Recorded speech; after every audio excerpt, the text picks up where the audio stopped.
Hey guys, welcome back to my channel on all things math, Excel, and business. Today, we're going to go over two of the major financial statements in financial management as well as accounting and other business departments, and that is the balance sheet and the income statement. So what are those? A balance sheet is a way to organize what we own, which is known as our assets, what we owe, we call that liabilities, and the difference between the two, which we call equity.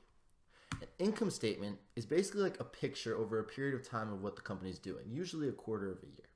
To better explain these two, we're going to go with an example.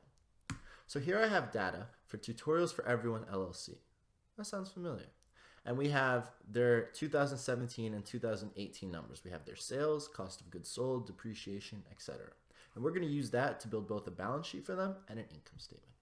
So in a balance sheet, the formula is assets equals liabilities plus stockholders' equity. This is a very important formula in not just balance sheets, but in accounting and other principles. So it's very important that you memorize this and have a good understanding of what it is.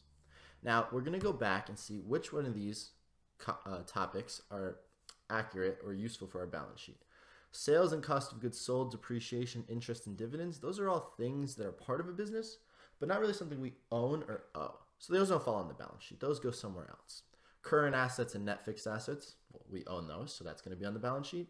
Current liabilities and long-term debt, those are also going to be on the balance sheet. We owe that. So what's the difference between current and not current? So current usually refers to something within 12 months. That means within the next 12 months, it's going to be cashed in or paid off. So a current liability is something we're going to pay off in the next year. Current asset is something that's going to be cashed in the next year. And if something is longer than 12 months, it's not current, so it's either a fixed asset or a current or a long-term debt or something else, but it's not current. Basically, current is within a year. So let's go with the example. So as we talked about, we need our assets, and from the chart, these were the numbers. And what we do is we add those at the bottom, and we get what's total assets. We have our long-term, our short-term, and we add them up, we get total. Same thing with liabilities. We have the numbers that were given before. And before we add those up, we also need to calculate equity, the difference between the two. So we have our fixed assets and we have our long-term debt.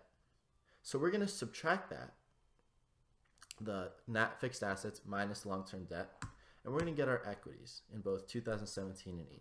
Now, to make sure that we didn't make a mistake or it's accurate, remember assets equals liabilities plus stockholders' equity. So we're going to add this long-term debt and the equity, and we get 9,549, which matches the total assets in 2017. And in 2018, we got 10,079, which also matches. So they did match, so it's likely we did this correctly. We made a mistake.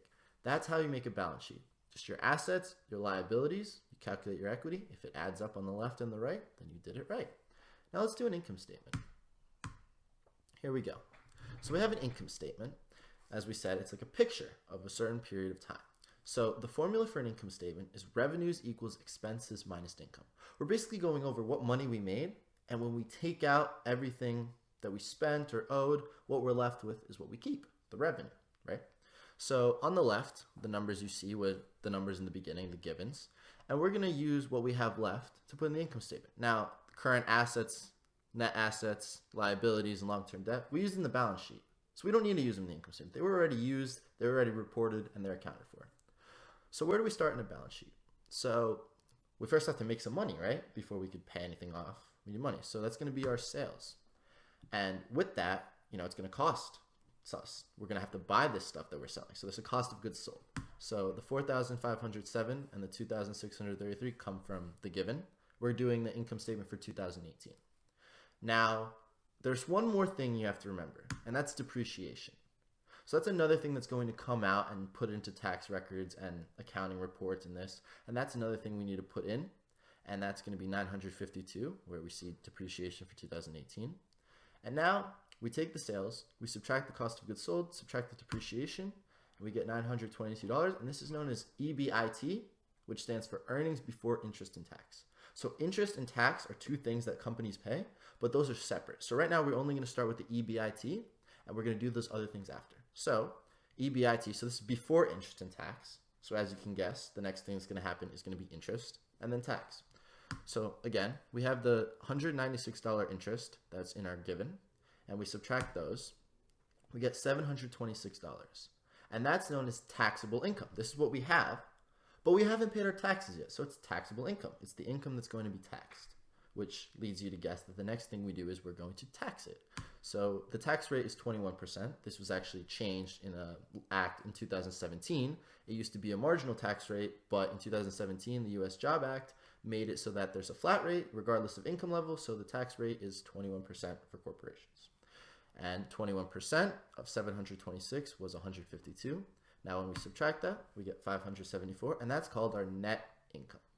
Now, we don't stop here because there is one more thing in that table to the left that was given that we didn't use, and that's dividends.